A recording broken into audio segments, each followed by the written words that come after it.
J'ai vu plein d'amis partager sur les réseaux sociaux le message qui était hors de question de renflouer Air France sans contrepartie écologique suite à la crise du Covid. Pour moi, cet exemple cristallise ce que je reproche au combat écologique. On se trompe de combat. Je vais essayer de vous montrer pourquoi en commençant à ouvrir la boîte de Pandore. Elle a été longue à faire cette vidéo car il est dur de parler d'avion et d'écologie sans paraître moralisateur. Or, la question de l'écologie et encore plus de l'avion est bien une question morale. Donc j'espère ne pas vous vexer. Prêt à décoller ?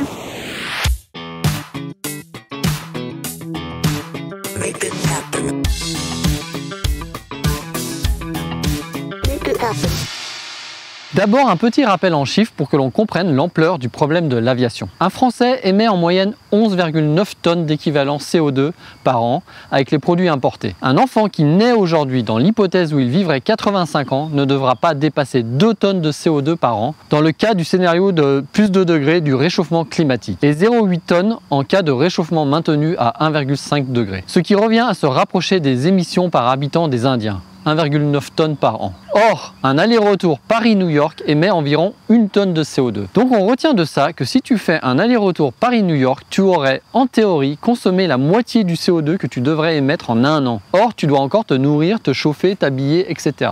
Mais attention, il y a un piège, de considérer que le CO2 émis n'est pas suffisant. Dans le cas des longs courriers, dû au fait qu'ils volent à la limite de la troposphère, l'impact est 2 fois plus important sur le réchauffement climatique que juste le CO2 émis à cause, entre autres, des traînées de condensation et des cirrus induits. L'industrie de l'aviation, bien évidemment, n'en parle jamais. Donc attention à ce piège quand vous comparez le CO2 d'un avion avec d'autres types de déplacements. L'impact global du secteur aérien est de 1,5% des émissions de gaz à effet de serre totales. Dû aux autres gaz de traînée, le GIEC, lui, considère que l'aviation est responsable de 5% du forçage radiatif anthropique. Une autre étude plus récente parle de 4%. Si à ça vous rajoutez la croissance hallucinante du secteur aérien, ici celle du passé, et ce n'est pas prévu de diminuer.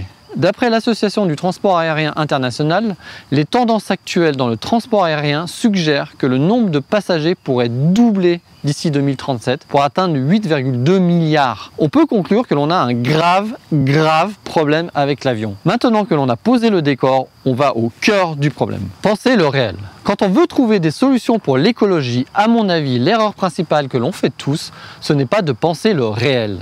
Il faut l'étudier et voir les freins qui empêchent le changement. La première question à se poser est pourquoi on prend tant l'avion ? La première raison est que l'avion c'est trop bien. Il ne faut pas le nier sérieux. Cela permet de découvrir le monde et les autres. Perso, j'y renonce. Et de tous les efforts que je fais dans ma vie pour être exemplaire en écologie, c'est celui qui me coûte le plus. Vraiment, c'est dur. Donc les gens ne voudront pas laisser tomber l'avion. Et ceux qui ne peuvent pas le prendre rêvent souvent de le faire. La deuxième raison est que l'avion est plus rapide et souvent moins cher que les alternatives. Donc pourquoi s'en passer? C'est si pratique. La troisième raison est que c'est un tel élément clé de l'économie. Tourisme, échanges commerciaux, emploi dans la filière, etc. Se passer de l'avion, c'est aussi toucher à l'emploi dans les hôtels, les restaurants, les magasins, les agences de voyage. L'aviation a une part estimée dans le PIB français de 4 à 6%. Donc, se passer de l'avion, c'est réduire l'offre de loisirs, allonger les temps de trajet et impacter lourdement l'économie. C'est un changement sociétal. Les vols intérieurs. Si une personne seule veut aller de Paris à Marseille, elle émettra 1,4 kg de CO2 en train, 112 kg de CO2 en avion et 157 kg de CO2 en voiture. Il est intéressant de voir qu'être seul dans sa voiture sur ce type de trajet est pire que de prendre l'avion. Dans tous les cas, le train est de loin la meilleure alternative. Pour remédier à ce souci, une proposition que l'on entend de plus en plus est d'interdire l'avion là où un train fait le même trajet en moins de X heures. Delphine Bateau proposait 5 heures, François Ruffin 2h30. Voyez la part que cela représenterait selon le choix. 2h30 permet de remplacer 6,6 millions de passagers par an et 5 heures permet d'en remplacer 13,8 millions. Rien à dire là-dessus, je suis d'accord.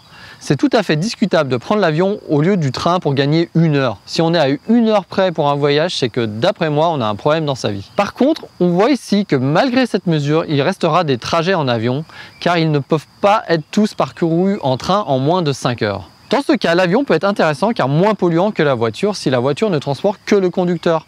Donc garder quelques lignes d'avion en attendant qu'il y ait des trains paraît acceptable. Oui, il me semble intéressant d'interdire les vols qui sont remplaçables par moins de 5 heures en train, mais en encourageant le développement des alternatives.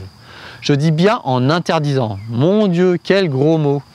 Car si seulement Air France se retire des dessertes domestiques, on verra immédiatement les low-cost européennes, Ryanair, EasyJet ou Vueling, y assurer des vols. Mais en fait, le problème de l'aviation n'est pas vraiment le vol intérieur, pour qui la solution est assez facile à mettre en place, mais les vols internationaux et intercontinentaux. Sur la totalité du secteur aérien en France, les vols intérieurs en métropole et Corse ne représentent que 10% de nos émissions, contre 78% pour l'international et 12% pour l'outre-mer. Il est peut-être plus important de surtout s'attaquer aux 90%, non? Les vols longue distance. Le principal problème de l'avion n'est pas tant sa consommation par kilomètre parcouru, mais le fait qu'il permet de faire des trajets longue distance. Des trajets que l'on ne ferait pas autrement car trop longs à faire en train, en bateau ou en voiture. Donc pour la longue distance, il n'y a pas vraiment d'alternative à l'avion. Regardons la proposition « On n'aide pas Air France sans contrepartie environnementale ». Ça veut dire quoi pour les vols longue distance? Si on n'aide pas Air France et qu'Air France meurt, vous croyez que les autres compagnies aériennes ne vont pas toutes bondir sur le marché laissé vacant? Les compagnies du Moyen-Orient prennent déjà beaucoup de parts de marché en Europe. Leur expansion serait encore plus forte. Et là, on n'aurait aucun levier sur eux, on dépendrait de pays étrangers pour le transport et on détruirait inutilement de l'emploi en France. Donc laisser mourir Air France, ce n'est pas la bonne solution. Si on taxe fortement Air France, les autres compagnies aériennes vont prendre le marché car elles seront plus compétitives. Après, on peut être un doux rêveur et dire qu'il faudrait taxer l'ensemble des compagnies aériennes, mais si on attend le consensus au niveau mondial, ce sera trop tard pour ne pas dépasser les plus 2 degrés de réchauffement. Et se rendre compte que si on taxe fortement Air France seul, c'est réduire les chances pour la compagnie d'investir dans de nouveaux avions moins polluants, tels que l'A320 Neo. Cependant, il faut relativiser les gains d'efficacité énergétique. Dans une vidéo précédente, je vous ai montré la puissance de l'effet rebond. Il faut bien intégrer que la puissance de l'effet rebond est telle que les gains d'efficacité énergétique rendent l'intérêt de ces efforts assez faible, si cela n'est pas corrélé à un prix de billet constant ou plus cher. Taxer Air France, ce n'est donc pas la bonne solution. La piste tuer Air France non plus, la piste efficacité énergétique, ça ne marche pas à cause de l'effet rebond. La compensation carbone, c'est une belle arnaque, mais on verra ça dans une prochaine vidéo. Donc, c'est quoi la solution?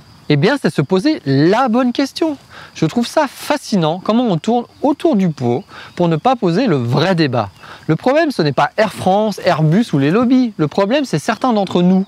Pour paraphraser Coluche, il suffirait que les gens ne prennent pas l'avion pour que les avions ne volent plus. Et donc le débat n'est pas « doit-on sauver Air France sans contrepartie écologique ?» Le débat est un débat moral. J'insiste, c'est un débat moral. Est-ce que notre société doit considérer que l'accès à l'aviation pour tous est un droit? Je vous ai montré que faire un Paris-New York, c'est griller la moitié de son quota de CO2 annuel pour ne pas dépasser plus 2 degrés de réchauffement. Si on fait Paris-Australie, laisse tomber, on le grille totalement.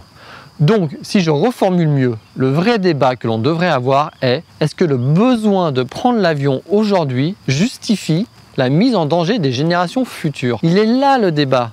Il y a donc un choix à faire. Si la réponse est oui, dans ce cas, c'est assumer qu'on se soucie peu des prochaines générations. C'est difficile à justifier moralement, il me semble. Mais bon, visiblement, beaucoup de monde arrive à s'accorder avec sa morale sur ce point-là.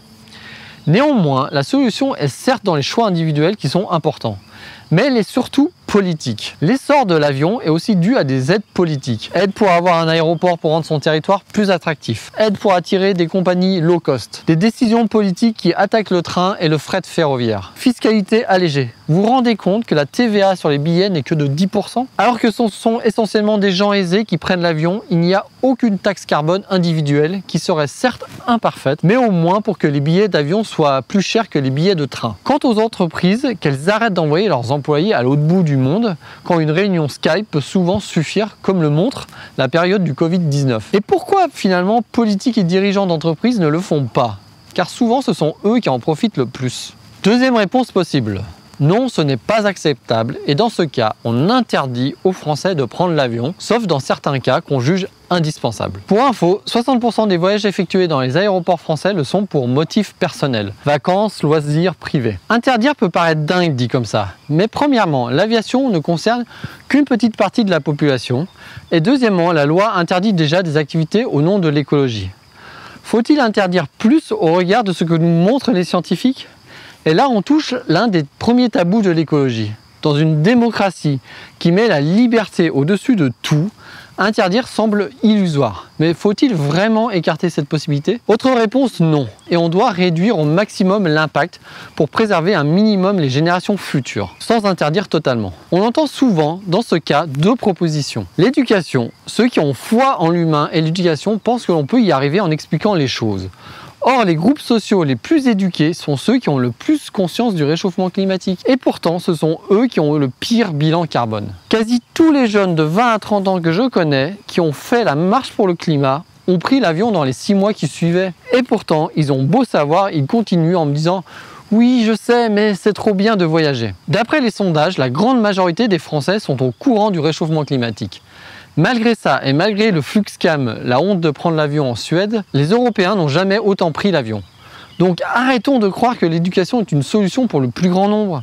Elle marchera pour une petite partie des gens, certes, et c'est pourquoi je fais ces vidéos, mais ne soyons pas naïfs. Deuxième solution, qui est celle la plus envisagée, est d'augmenter les taxes pour que le prix de l'avion devienne trop cher pour le plus grand nombre. C'est ce que dit Negawatt. En dessous de 800 km, on replace l'avion par le train et le nombre de vols supérieur à 800 km est divisé par 2 à l'horizon 2050 en appliquant le juste prix, sans exonération de taxes et en intégrant les externalités environnementales. Perso, je trouve ça trop vague pour être appliqué. C'est effectivement intéressant pour que le billet soit plus cher que le train et que la classe moyenne ne puisse pas envisager de faire plusieurs week-ends par an à l'autre bout de l'Europe en prenant du low cost. Mais dire qu'il faut augmenter le prix des billets d'avion me pose un vrai problème moral. Un petit rappel avant de continuer. Plus de 80% de l'humanité n'a jamais pris l'avion. 20% des Français n'ont jamais pris l'avion et ce sont surtout les 10 à 20% des Français les plus riches avec des revenus mensuels d'au moins 2500 € par tête qui le prennent. Une étude des sociologues Johan Demolly et Jeanne Subtil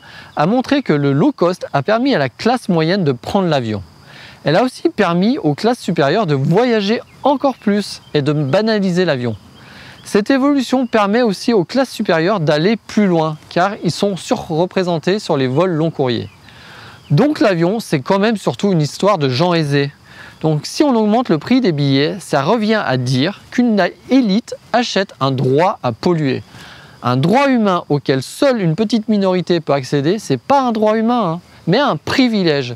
Et si ce privilège continue à pourrir la vie actuelle et future d'une bonne partie de l'humanité, alors il devient indéfendable sur le plan moral. Vous trouvez pas? Il y a donc un curseur des taxes à trouver entre montrer que l'avion a un coût carbone et le fait de la réserver à une élite. Bon, pour moi, aucune de ces deux alternatives n'est bonne. Je vous propose du coup ma solution qui me semble défendable moralement. Oui, limiter le nombre de vols, pas par l'éducation ni par les fortes taxes, mais en fixant collectivement un plafond annuel d'émissions de l'ensemble des Français dans le transport aérien. On utilise des quotas dans plein de domaines déjà. Alors pourquoi ne pas partir de l'objectif que l'on veut atteindre et d'en déduire le nombre de billets que cela fait? Ça pourrait par exemple se traduire par autoriser 500 000 vols par an, 800 000 si on fait des progrès sur l'efficacité énergétique. Cela fera mécaniquement monter le prix des billets, rendant au passage le train plus compétitif. D'après moi, c'est la seule solution qui me paraît environnementalement acceptable, socialement acceptable et qui est clairement quantifiable. Pas comme toutes ces propositions qui espèrent que ça va un peu marcher. Et il faudra bien sûr réfléchir à l'effet Cobra avec l'utilisation des jets privés. Et autre précision, je suis bien conscient qu'un billet à 800 € reste inaccessible à une bonne partie des Français. Limiter le nombre de billets disponibles revient à réfléchir au niveau de vie que l'on considère acceptable pour nos concitoyens au regard du réchauffement climatique. Je ne suis évidemment pas le seul à penser ça. Novetic va dans ce sens-là en proposant, en plus de l'interdiction de tout vol hors d'Europe non justifié, d'autoriser 2 allers-retours long courrier par jeune de 18 à 30 ans et instaurer une loterie nationale distribuant 500 000 vols par an. Je ne sais pas si leurs chiffres sont les bons et perso je suis contre le tirage au sort mais plus pour un quota adapté à l'âge. Mais il faut justement avoir ce débat. Aujourd'hui on peut simuler pour nous aider. Je ne suis pas naïf, ce genre de proposition n'est pas facile à entendre pour les gens qui aiment prendre l'avion. Mais le débat est là, c'est un débat moral. Imposer de réduire le train de vie de certaines personnes pour le bien commun.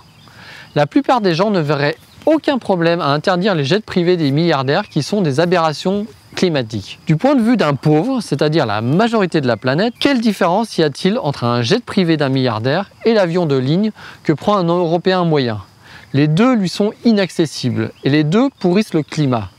Alors pourquoi interdire l'un et pas l'autre?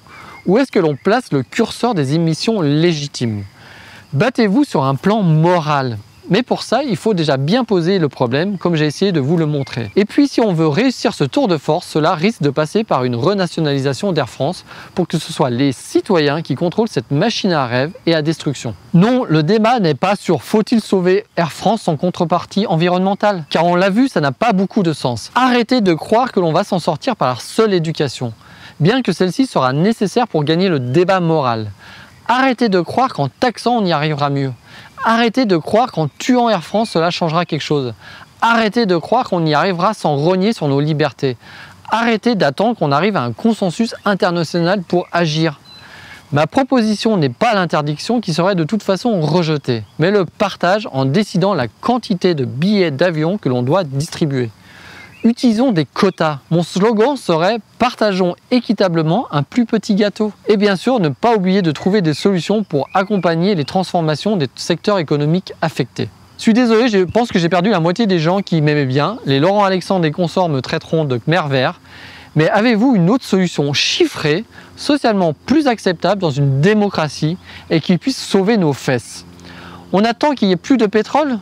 C'est d'ailleurs la probabilité la plus forte de ce qui va se passer, juste à attendre la catastrophe. Certains parient sur un miracle technologique et que l'on pourra voler un jour sans utiliser un gramme de kérosène. Ça ne sera pas avec des avions électriques, je vous assure. Certains me pointeront le fait que des Chinois ont mis en place un réacteur à plasma.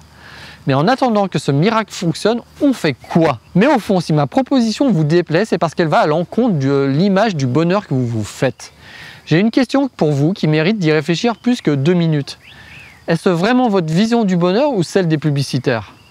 Vos grands-parents n'avaient même pas la possibilité d'imaginer pouvoir voyager jusqu'à Bali en un jour. Et pourtant, ils étaient heureux. À titre individuel, cela passe par une réappropriation de ce qu'est un voyage.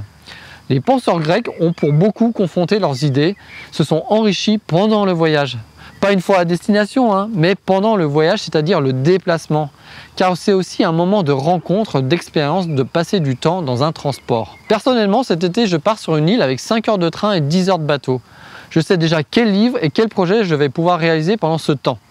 L'été dernier, j'ai fait une partie du Danube à vélo. Je me suis réapproprié la notion même du voyage, c'est-à-dire du mouvement que l'on fait.